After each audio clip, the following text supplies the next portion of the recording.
یہ تعارف، اجتماعیت کا درس، پیار کا درس، مساوات کا درس، چھوٹے بڑے کے فرق کو ختم کرنے کا درس، امیر غریب کی تفریق مٹانے کا درس، اس کا نام عید ہے۔ تیسری بات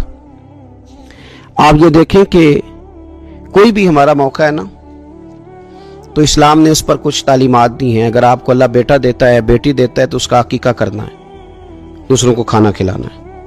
اگر اللہ نے شادی کا موقع دیا تو سنت ہے ولیمہ کرنا ہے، لوگوں کو کھانا کھلانا ہے۔ اگر بڑی عید کا موقع آیا ہے تو قربانی رکھ دی گئی ہے، آپ گوشت کریں گے، اس کا ایک حصہ رشتہ داروں کو دیں گے، ایک حصہ غریب نادار لوگوں کو دیں گے۔ اور عید کا موقع آیا تو صدقہ فطر رکھ دیا گیا چھوٹی عید پہ، اور صاحب نصاب پر زکوٰۃ بھی فرض کر دی گئی جو بالعموم رمضان میں ہی دی جاتی ہے۔ رمضان میں زیادہ تر مسلمان دینے کی کوشش کرتے ہیں۔ تو اس سے کیا ہوتا ہے کہ انسان اپنی خوشیاں دوسروں کے ساتھ بھی جوڑتا ہے، وہ اکیلے خوشی نہیں منا رہا، وہ دوسروں کے ساتھ اپنی خوشیوں کو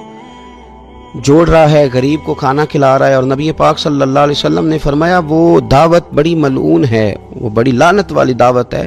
کہ کسی نے دعوت پکائی اور صرف امیروں کو دعوت دی جائے، غریبوں کو نہ دی جائے، سیاسی افطاریاں کرائی جائیں، اور ولیمے پہ بھی اگر اپنے بیٹے کے بلایا جائے تو امیر لوگوں کو، سیاسی لوگوں کو، بڑے لوگوں کو دعوت دی جائے۔ دعوت تو خیر والی وہ ہے جس میں چھوٹا بڑا امیر غریب سب شریک ہو۔ تو عید کے موقع پر بھی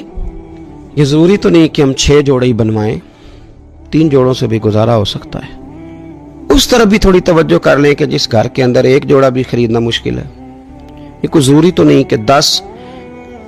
جوڑے ہی خریدے جائیں، 2 پہ بھی گزارا ہو سکتا ہے۔ 3 جوتے لینے کی بجائے 1 سے بھی عید گزر جاتی ہے، لیکن تھوڑی سی توجہ اگر غرباء کی طرف بھی کر لی جائے، مساکین کی طرف۔ یہ کل پرسوں خبر آ رہی ہے کہ ہمارے پنجاب میں ایک ایسا شہر بھی ہے جس میں باپ نے صرف اس لیے اپنے بچے نہر میں پھینک دیے کہ انہوں نے عید کے لیے کپڑے مانگے تھے۔ اس قسم کی داستانیں جس قوم کے اندر موجود ہوں تو وہ قوم پھر کسی کا خیال ہی نہ کرے، وہ سارا مال اپنے اوپر ہی خرچ کرنا چاہے، اسے احساس ہی پیدا نہ ہو کہ کسی اور کو بھی ضرورت ہے۔ تو عید ہمیں موقع دیتی ہے۔ بزرگوں نے لکھا ہے کہ یہ جو عید پہ کہا گیا نا کہ ایک رستے جاؤ اور دوسرے رستے سے واپس آؤ، تو اس میں بھی شاید ایک حکمت ہمیں یہ بھی نظر آتی ہے کہ کئی دفعہ ایک گلی سے گزرے تو گزرتے وقت خیال آتا ہے کہ یار یہ گھر ایسا ہے، دیکھ کے پتہ چلتا ہے کہ جو غریب ہے مجھے تھوڑا ان کا خیال رکھنا چاہیے۔ پھر دوسری سائیڈ سے واپس آؤ، شاید تمہیں گھر بیٹھے یاد نہ آئے اور مکان دیکھ کے تمہیں سمجھ آ جائے کہ یہاں تو شاید روٹی بھی وقت پہ نہ پکتی ہو، اتنے غریب ہیں۔ تو اسلام نے ہر چیز میں حکمت رکھی، اور صرف عید کے موقع پہ نہیں، مستقل آپ غرباء کے، مساکین کے سرپرست بننے کی، معاون بننے کی کوشش کریں، رسمی طور پر نہیں۔ پچھلے سال نا عید گزری تو مجھے ایک دوست نے ایک پنجابی کا شعر بھیجا، اس نے کہا حضرت جی اس کو ذرا ضرور پڑھیں۔ تو شعر بڑا انوکھا تھا۔ وہ شعر کیا تھا؟ اور راشن ونڈن والے او لوکو، او راشن ونڈن والے او لوکو، او عیدوں بعد بھی بھوک لگ دیجئے۔ عید کے بعد بھول ہی گئے تم؟ مستقل بنیادوں پر کوشش کریں کہ آپ معاون بنیں، غرباء کے، مساکین کے، یتیموں کے، ان لوگوں کی مدد کریں۔ حضرت بشیر بن عقبہ رضی اللہ تعالیٰ عنہ فرماتے ہیں کہ میرے والد جنگ احد میں شہید ہو گئے تھے اور میں ایک کونے میں کھڑا رو رہا تھا، تو نبی پاک صلی اللہ تعالیٰ علیہ وسلم نے مجھے دلاسا بھی دیا، دست شفقت بھی رکھا۔ تو میں نے کہا حضور میرے والد چلے گئے تو کیا بنے گا؟ تو کیا انداز حضور نے اختیار کیا اور کیا انہیں عظیم نسبتوں سے نواز دیا۔ حضور فرمانے لگے اے بشیر بن عقبہ تو پسند نہیں کرتا کہ فاطمہ تیری بہن بن جائے، عائشہ تیری ماں بن جائے اور محمد تیرے والد بن جائیں صلی اللہ تعالی علیہ وسلم؟ مستقل تجھے رشتے نہ دے دیے جائیں، مستقل تجھے سہارا نہ دے دیا جائے، مستقل بنیادوں پر ہی تیرا خیال نہ رکھا جائے۔ تو عید پر، رمضان میں بالعموم اور عید کے بعد بھی کوشش فرمائیں کہ آپ مستقل بنیادوں پر غرباء اور مساکین کا خیال کریں۔ اللہ تبارک و تعالی ہمیں عید کے پیغام کو بھی سمجھنے کی توفیق عطا فرمائے۔ آخر دعوانا یعنی الحمدللہ رب العالمین۔ تو ہمارے ہاں کچھ لوگ سمجھتے ہیں کہ سخاوت صرف رمضان میں ہی کرنی ہے، اور رمضان میں ثواب زیادہ ہے، ورنہ راشن ونڈن والے اور لوگ کو عیدوں بعد بھی بھوک لگ دیجئے۔ عید کے بعد بھی اسی طرح ہی غریب کے ساتھ پیٹ ہوتا ہے، لیکن توجہ نہیں کہ مہنگائی اور سختی کے اس دور میں اپنے مسلمان بھائیوں کا، عزیزوں کا، اہل محلہ کا ہاتھ بٹائیں، پیار کریں۔ علم کا لغوی معنی جاننے کے ہوتے ہیں۔ علم حاصل کیا جاتا ہے کسی چیز کی معرفت کو حاصل کرنے کے لیے۔ جب ہم کوئی علم حاصل کرتے ہیں تو ہم یہ چاہتے ہیں کہ ہمیں اس چیز کے نفع اور نقصان کا پتہ چل جائے، اور جب ہم دینی علم حاصل کرتے ہیں تو اس کا مقصد یہ ہوتا ہے کہ ہمیں رذائل اور خسائل ان دونوں کی خبر ہو جائے، خیر کیا ہے شر کیا ہے اس میں تمیز کا ملکہ ہمیں نصیب ہو جائے، اچھائی اور برائی کھل کر ہمارے سامنے واضح ہو جائے۔ یہ مقصود ہوتا ہے علم سے۔ علم سے، تعلیم سے مقصد زیادہ باتیں کرنا نہیں ہوتا۔ ایک آدمی بہت زیادہ باتیں کرتا ہے تو شاید بڑا عالم ہے، ایک شخص بہت زیادہ گفتگو کرتا ہے تو اس کے پاس معلومات زیادہ، ایسا نہیں، بلکہ حضرت عبداللہ ابن مسعود رضی اللہ تعالیٰ عنہ سے جب کسی نے پوچھا تھا کہ بڑا عالم کون ہوتا ہے تو آپ فرمانے لگے جو رب سے زیادہ ڈرے وہ بڑا عالم ہے، اور دلیل انہوں نے یہ دی کہ اللہ کریم نے قرآن مجید میں فرمایا ہے کہ انما یخشی اللہ من عبادہ العلماء، اللہ کے بندوں میں سے جو عالم ہیں وہ رب سے ڈرتے ہیں۔ تو دینی تعلیم، اس کی معلومات حاصل کرنے کی کوشش کریں، صحیح کریں۔ قرآن مجید کی ایک آیہ کریمہ کا کچھ حصہ جو میں نے تلاوت کیا، اس میں اللہ کریم نے فرمایا اپنے محبوب سے، کہا وَقُلْ رَبِّ زِدْنِی عِلْمًا، اے محبوب آپ میری بارگاہ میں یہ دعا مانگیں، آپ یہ عرض کریں کہ اے رب میرے علم میں اضافہ کر دے، اے مالک میرے علم میں اضافہ کر دے۔ بہت ساری چیزیں ایسی ہوتی ہیں جن کی زیادتی ٹھیک نہیں ہوتی، وہ زیادہ ہو جائیں تو نقصان کرتی ہیں، لیکن علم ایک ایسی چیز ہے کہ جس کے بارے میں رب کریم نے کہا کہ محبوب آپ دعا مانگیں کہ آپ کو زیادہ علم دیا جائے۔ اور پھر علم ایک ایسی چیز ہے کہ کوئی بھی آدمی یہ دعویٰ نہ کرے کہ میں نے اب بڑا حاصل کر لیا ہے، میری اب تکمیل ہو گئی ہے، میں اب مکمل ہو گیا ہوں۔ جن کو اللہ نے غیب کے خزانوں کی کنجیاں دی ہیں نا، ان سے بھی رب کریم نے کہا ہے کہ محبوب آپ دعا کریں کہ مالک میرے علم میں اضافہ کر دے۔ تو جب وہاں تک یہ بات ہے تو پھر عام آدمی کو بھی چاہیے کہ وہ اپنی معلومات میں اضافے کا شوق پیدا کرے۔ اور تیسری بات یہ کہ جو حضور کے علم شریف پر بات کرتے ہیں وہ بھی اس آیت سے سیکھیں کہ حضور کا علم تو ہر روز رب اس میں اضافہ فرما رہا ہے، تو ہر روز اضافہ ہو رہا ہے۔ وَلَلْآخِرَةُ خَيْرٌ لَكَ مِنَ الْأُولَىٰ، ہر روز ترقی ہو رہی ہے حضور کے علم شریف کی بھی۔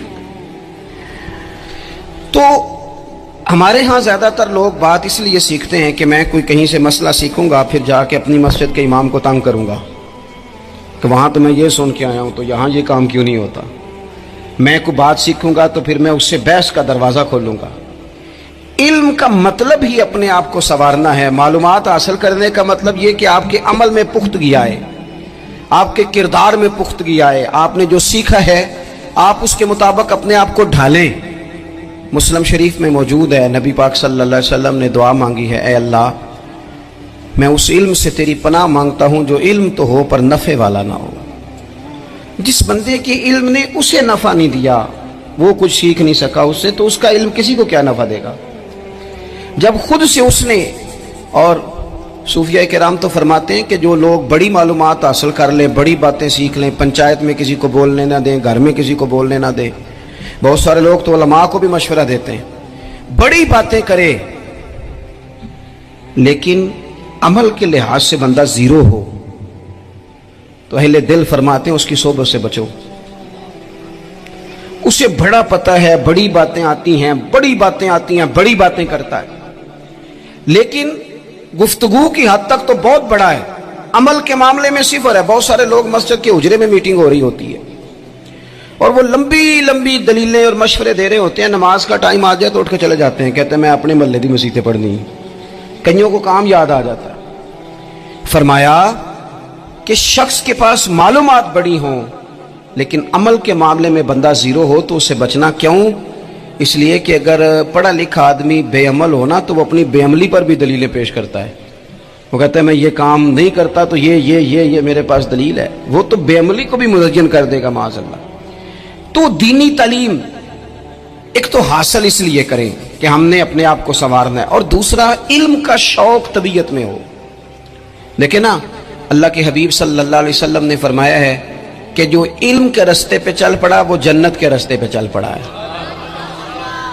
جمعوں میں، محفلوں میں کانوں کے ذائقے کے لیے نہ آئیں، اس لیے آئیں کہ میرے علم میں، میرے عمل میں یہ کوئی اضافے کی بات بنے گی، میں کوئی نصیحت حاصل کروں گا تو میرے دل کا زنگ اترے گا۔ ہمارے ہاں یہاں لوگ مزے کے لیے آتے ہیں اور آج کل لوگ فوٹو کے لیے آتے ہیں۔ ان دو کاموں سے نکل کر خالص اصلاح کی نیت سے علم کا شوق، ہمارے ہاں تیزی سے ایک حرکت کی گئی، علماء کا وقار خراب کیا گیا اور لوگوں کو دینی علوم سے دور کیا گیا، اور اس میں بعض بیچارے واعظین اور خطباء نے بھی کردار ادا کیا جب جعلی پیر کی تعریفیں کھول کے کی، اور اسے پتہ نہیں کہاں تک یہ اسٹیج ہوتے ہیں نا، ان میں کوئی بندہ اچھا لگے بھی تو اس کے لیے دعا کرنی چاہیے، تعریفیں نہیں کرنی چاہیے۔ تعریفیں اس کا کوئی فائدہ نہیں ہے، اس بندے کو تو دعا کا فائدہ ہے، اگر آپ کو اچھا لگ رہا ہے تو اسے دعا دیں، اس سے زیادہ کچھ نہیں کریں۔ اور ہمارے ہاں جناب وہ نقیب محفل بیچارے کی شامت آ جاتی ہے اگر تعریفیں تھوڑی کرے تو کہتے ہیں انہوں تو نام ہی نہیں لینا ہوں، وہ بھائی اس کے نام لینے سے آپ کا قد اونچا ہوتا ہے۔ تو علم اور عالم، ان دونوں چیزوں سے قوم کو دور کیا گیا۔ دینی تعلیمات کا فقدان ہے، جو میٹرک تک لوگ 60-70 کتابیں پڑھ جاتے ہیں انہیں بھی قرآن پاک ٹھیک سے نہیں پڑھنا آتا، دور کیا گیا۔ آپ مجھے بتائیے، چلیں ایک مسجد ہی آپ دیکھ لیں، اس مسجد کے اندر اگر ایک طرف ایک عالم دین مشکات شریف کھول کے بیٹھے ہوں، حدیث پاک کا درس ہو رہا ہے، یا بہار شریعت کھول کے بیٹھے ہیں، فقہی مسائل بیان کیے، اور اسی مسجد میں ایک بابا جی جبہ پہن کے تگڑا سا بڑی سی پگڑی باندھ کے اور 500 دانے والی تسبیح لے کے بیٹھے ہیں، اب ایک بندہ اندر آتا ہے تو وہ کدھر جائے گا، عالم کی طرف کہ بابا جی کی طرف؟ وہ کیوں جا رہا ہے بھلا بابا جی کی طرف؟ وہ اس لیے کہ ہم نے اسے یہ بتایا ہی نہیں کہ جس طرح سبحان اللہ سبحان اللہ سبحان اللہ پڑھنا عبادت ہے نا، اسی طرح دارابا دارابا پڑھنا بھی عبادت ہے۔ اسے ہم نے بتایا نہیں کہ جب تک علم کے رستے میں رہنا بھی عبادت ہے، جب تک اسے یہ سمجھ نہیں نہ آئے گی کہ جس طرح وظائف کی کتاب پڑھنا عبادت ہے اسی طرح مشکات شریف پڑھنا بھی عبادت ہے، حدیث بخاری کا درس لینا بھی عبادت ہے، مسلم شریف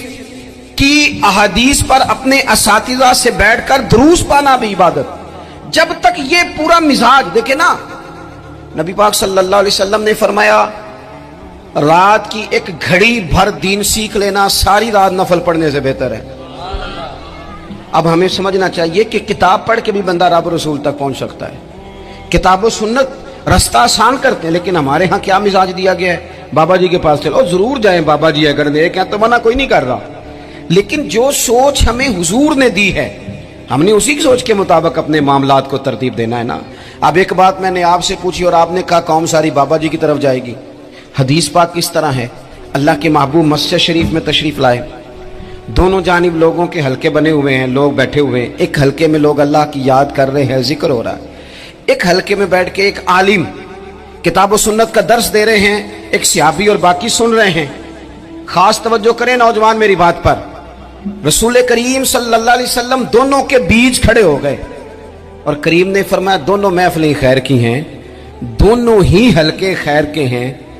اور پھر حضور فرمانے لگے مجھے چونکہ رب نے استاد بنا کے بھیجا ہے، میں چونکہ معلم بن کے آیا ہوں، یتلو علیکم آیاتنا ویزکیکم، میں چونکہ کتاب و سنت کی تعلیم کے لیے آیا ہوں۔ یہ لفظ کہتے کہتے حضور اس جماعت میں بیٹھ گئے جو دین پڑھ اور پڑھا رہی تھی، حضور وہاں بیٹھے جہاں بات دین کی ہو رہی، جہاں لوگوں کو اللہ رسول کی بات بتائی جا رہی۔ تو جمعے میں وقت پہ آئیں، اپنی دینی معلومات مضبوط کریں اور اپنے لیے مضبوط کریں۔ میں آپ کو بڑے درد سے یہ بات عرض کرتا ہوں، اگر دن میں 100 لوگ مسئلہ پوچھتے ہیں نا شریعت کا، تو ان میں 95 لوگ وہ ہوتے ہیں جو طلاق کا مسئلہ پوچھتے ہیں۔ والد صاحب نے، بیٹی کے والد صاحب نے 2 مہینے پہلے آرڈر دیا ہوتا ہے فرنیچر کا، بیٹے کی شادی ہو تو مہینہ پہلے شیروانی والے کو بھی کہنا پڑتا ہے، گاڑیاں بک کرانی پڑتی ہیں، میرج ہال بک، یہ سارے لوازمات ہم کرتے ہیں، سارا کچھ کیا، گاڑی سے گھر بسنا ہے، میرج ہال سے بسنا ہے، فرنیچر سے بسنا ہے، ہم نے سارا کچھ ان کو بتایا، لیکن کاش 2 گھنٹے بچی کسی معلمہ کے پاس جاتی، بچہ کسی استاد کے پاس جاتا، نکاح طلاق کے مسئلے بھی سیکھتے۔ میں دعوے سے کہتا ہوں اگر ہمیں پتہ چل جائے کہ 3 طلاقیں اکٹھی نہیں دینی چاہیے، کیونکہ دے دیں تو ہو جاتی ہیں، اگر ہمیں سمجھ آ جائے کہ نہیں دینی چاہیے، یہ مسئلہ بیان ہو، اور یہ والے مسئلے ہم محفلوں میں بھی نہیں بیان کر سکتے،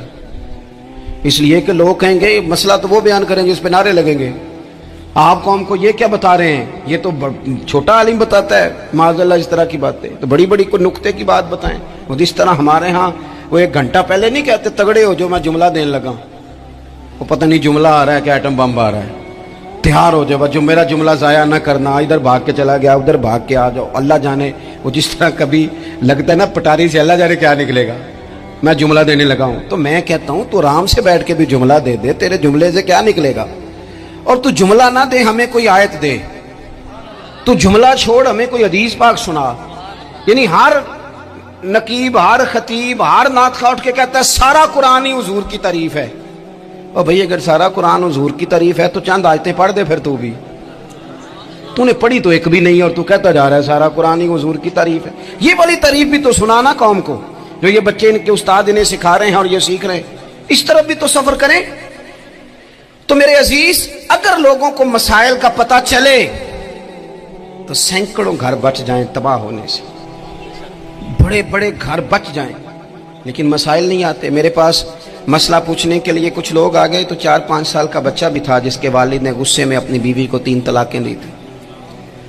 تو چھوٹا سا بچہ، کپڑے بھی پھٹے پرانے، اور حالت بتا رہی تھی کہ غریبی ہے۔ تو جب میں نے مسئلہ بتایا کہ 3 طلاقیں ہو گئی ہیں تو واپس جانے لگے، تو بچہ مجھ سے کہتا ہے، دیہاتی آدمی تو کہنے لگا مولوی صاحب میری اماں تے نانی کہنی اسن پوچھ کے آئی آپ کہ ہن اسی علیحدہ علیحدہ ہی رہنا ہے۔ تو اس بچے کی نونہال کی وہ کیفیت دیکھی تو میں رو پڑا۔ میں نے کہا یار یہ بچہ بیچارہ ماں باپ کے ہوتے ہوئے یہ یتیموں جیسی زندگی گزارے گا کیونکہ باپ نے طلاق دے دی۔ کس طرح مسائل نہیں بتائے لوگوں کو، تعلیم سے آگاہی نہیں کیا، اور اس میں بہت بڑا ظلم ہے ان لوگوں کا بھی جو جنازے پہ کھڑے ہو کے تو کہہ دیتے ہیں، میری طرح کے لوگ اچھے علماء کی بات نہیں کرتا، وہ کہہ دیتے ہیں دیکھو جن لوگوں کو جنازہ نہیں آتا، بھئی آپ نے کس دن عشاء کے بعد کلاس لگائی تھی جنازہ سکھانے کی، یہ تو آپ نے کہہ دیا لوگوں کو قرآن کی ٹھیک نہیں آتا، تو یہاں تو بیچاری بیویاں جن کو صحیح پڑھنا نہیں آتا وہ مشن بنا لیتی ہیں کہ میں نے اتنے 100 کو قرآن پاک پڑھانا ہے، بیوہ ہو گئی ہوں، طلاق یافتہ ہو گئی ہوں، ساری زندگی قرآن پڑھاؤں گی۔ ہم کیوں یہ مشن نہیں بناتے، کیوں اس طرف سفر نہیں کرتے؟ ایک تو دینی معلومات میں، دینی علوم میں اپنے آپ کو لگائیں اور ذوق پیدا کریں کہ جو چیزیں مجھے نہیں آتی میں نے وہ سیکھنی ہے، جو معاملات مجھے نہیں آتے میں نے ان کی طرف سفر کرنا ہے۔ ایک تو اپنا یہ مزاج بنائیں،